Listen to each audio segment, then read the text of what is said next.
दोस्तों नमस्कार। Colonel Ajay CEO Ajay Astromoney group first global astro finance digital channel से आपसे मुखातिब होता हूं। आज 28 सितंबर सन 2025। दोस्तों खबर निकल के आ रही है कि शिकागो बोर्ड ऑफ ट्रेड पर सोयाबीन ऑयल 50 सेंट के ऊपर स्टेबल हो गया है। क्रूड ऑयल और FOB वैल्यू से उसको मिल रहा है समर्थन। जानिए पूरी रिपोर्ट विस्तार से।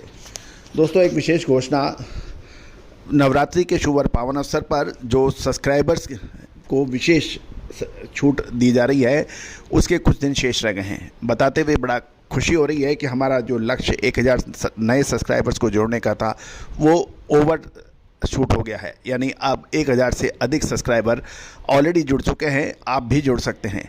इसमें राष्ट्रीय व अंतर्राष्ट्रीय सभी सब्सक्राइबर्स शामिल हैं। दोस्तों कहा जाता है कि खाद्य तेलों की तेज़ी और मंदी यानी उतार चढ़ाव का विश्लेषण करना टेढ़ी खीर होता है। एक तरफ करेंसी फ्लक्चुएशंस, राष्ट्रीय व अंतर्राष्ट्रीय खबरें, तीसरा डिमांड सप्लाई और महत्वपूर्ण अंतर्राष्ट्रीय जो उतार चढ़ाव हैं उस पे खाद्य तेलों की जो तेज़ी है एकदम से मंदी में बदलती है और मंदी एकदम से तेज़ी में बदल जाती है। अभी हाल में ही अंतर्राष्ट्रीय स्तर पर अर्जेंटीना ने एक्सपोर्ट के ऊपर जो टैक्स लगा था उसको हटा दिया था और $7 बिलियन का एक्सपोर्ट अर्जेंटीना से सिर्फ 2 दिन में ही हो गया था। उसके बाद अर्जेंटीना ने ये छूट हटा ली थी। जो छूट हटाई थी उसको दोबारा लागू किया। दोस्तों सिर्फ 2 दिन के अंदर ही खाद्य तेलों का बाज़ार ग्लोबल लेवल के ऊपर ज़बरदस्त झटका खाया। तो दोस्तों ये सभी जानकारियाँ आपको मिल सकती हैं, विश्लेषण मिल सकता है, अनुसंधान मिल सकता है। इंडियन सिस्टम ऑफ एनालिसिस और फंडामेंटल एनालिसिस के संयुक्त प्रयासों से जो हमारी रिसर्च है वो आज पूरे विश्व में इसकी सराहना है। भारत पुनः विश्वगुरु बनने की ओर अग्रसर है। दोस्तों आप भी इस विशेष अग्रिम रिसर्च रिपोर्ट का फ़ायदा उठा सकते हैं सहयोग राशि अदा करने पर। जानिए रिपोर्ट विस्तार से। दोस्तों खबर निकल के आ रही है कि सीबोर्ड सोया ऑयल फ्यूचर शुक्रवार को हल्की गिरावट के साथ बंद हुए। दिसंबर 2025 कॉन्ट्रैक्ट 0.08 सेंट गिरकर 50.19 सेंट प्रति पाउंड पर रहा। गौरतलब है कि मार्केट 50 सेंट लेवल के ऊपर टिकते हुए गुरुवार की टैक्स ड्रिवन तेजी के बाद कंसोलिडेशन के मोड में रहा था। दूसरी ओर फंड्स ने यानी कमोडिटी फंड जो कि तेजी मंदी के विश्लेषण में सबसे अग्रणी रहते हैं, कमोडिटी फंड्स ने करीब 3000 कॉन्ट्रैक्ट्स की नेट खरीदारी करी। ये पिछले दिन की फ्रेड पोजीशन के बाद देखने को मिली और हफ्ते भर में फंड्स के अंदर काफ़ी उतार चढ़ाव वॉल्यूम रहे। 22 सितंबर को 6250 कॉन्ट्रैक्ट्स की जो बिकवाली की, 23 सितंबर को 4000 कॉन्ट्रैक्ट्स की खरीदारी की। और ये दिखा रहा है कि फंड्स अर्जेंटीना की पॉलिसी और US बायोडीजल डिमांड सिग्नल्स पर तेज़ी से रिएक्ट कर रहे हैं। 22 सितंबर को फंड्स ने 6250 की कॉन्ट्रैक्ट की बिकवाली की, लेकिन तुरंत ही अगले दिन अपनी गलती को सुधारते हुए 4000 कॉन्ट्रैक्ट की खरीदारी कर डाली। और दोस्तों मैं हमेशा आपसे अपडेट यही कहता हूं कि फंड्स के ऊपर आपको सबसे ज़्यादा नज़र रखनी चाहिए।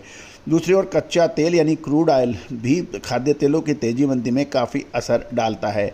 एनर्जी मार्केट से भी सपोर्ट मिला था। नवंबर WTI क्रूड ऑयल $0.74 बढ़कर 65.52 बैरल पर बंद हुआ, जो लगभग 2.25 महीने का हाई माना जा रहा है। जबकि RBOB गैसोलीन भी 1.74% ऊपर रहा। रूस सप्लाई को लेकर चिंता, कमज़ोर डॉलर और मजबूत US पर्सनल स्पेंडिंग डेटा ने सेंटीमेंट्स को सपोर्ट दिया। क्रूड की तेज़ी ने सोयाबीन ऑयल को बायोडीजल लिंक से मजबूती दी।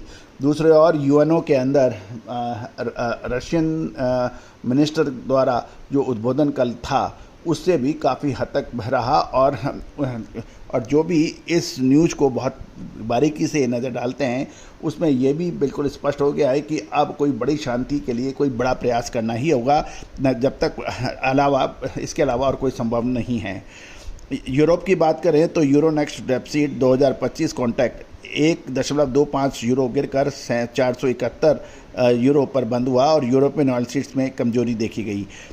चीन की बात करें तो चाइना डलियन एक्सचेंज पर जनवरी 2026 सोयाबीन ऑयल 12 युआन बढ़कर 8192 युआन प्रति टन और पामोलिन 52 युआन बढ़कर 9266 युआन पर बंद होने के समाचार हैं।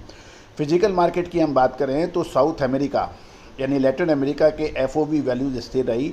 अर्जेंटीना ने ऑन डी पोजीशन $9 बढ़ाकर 1084, जबकि जनवरी $1073 पर रहा। ब्राज़ील नवंबर दिसंबर बेसिस +30 -30 पर सुधरा और FOB $1113 से $1100 के बीच में रहा। अक्टूबर अभी सिर्फ बायर साइड पर $1102 पर कोट हो रहा है। टैक्स सस्पेंशन पीरियड से तेज़ किसान सेलिंग के बाद अब सप्लाई का दबाव कम हुआ है, लेकिन फ्यूचर पर दबाव देखने को मिला क्योंकि अर्जेंटीना ने चीन को बड़ी मात्रा में सोयाबीन बेचने की भी खबर है, जिसको हमने आपको पहले भी अपडेट दिया है, जिससे यूएस की एक्सपोर्ट डिमांड पर दबाव आने की उम्मीद है क्योंकि चीन ने नवंबर, दिसंबर और जनवरी विंडो की ज़रूरत का अब लगभग उसकी डिमांड कम होगी क्योंकि चीन ने अर्जेंटीना से जमकर सोयाबीन की खरीदारी की है। गौरतलब है कि चाइना हमेशा एक कदम आगे चलने का प्रयास करता है और वो long term tariff, American tariff से लड़ने की पूरी रणनीति के तहत ये काम कर रहा है। अब आउटलुक की बात करें तो सीबोर्ड सोया ऑयल 50 सेंट लेवल के आसपास कंसोलिडेट करता दिख रहा है और अर्जेंटीना का टैक्स बहाल होना एफओबी वैल्यूज को सपोर्ट दे रहा है, लेकिन फ्यूचर को अभी अपसाइड की हवा नहीं मिल रही है क्योंकि चीन की डिमांड पहले से ही अर्जेंटीना की सप्लाई से कवर हो चुकी है। आगे चलकर अर्जेंटीना की फॉरवर्ड सप्लाई टाइट हो सकती है, जिससे एफओबी मार्केट को और सपोर्ट मिलेगा।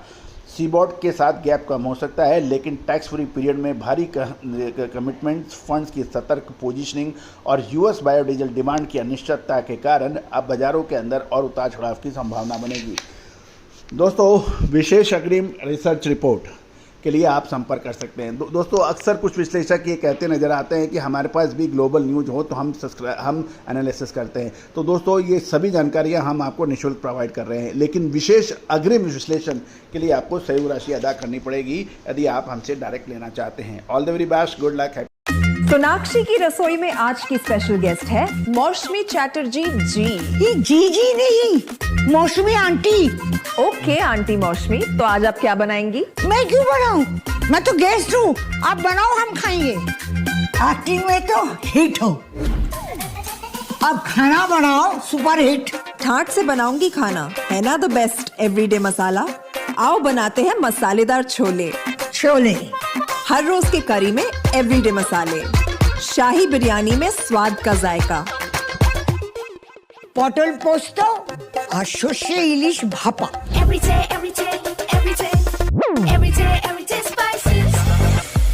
साफ मसाले, खुशबू और प्योर झांझ, टेस्ट से भर दे हर जुबान पे स्वाद। एवरीडे मसाले, देश का स्वाद।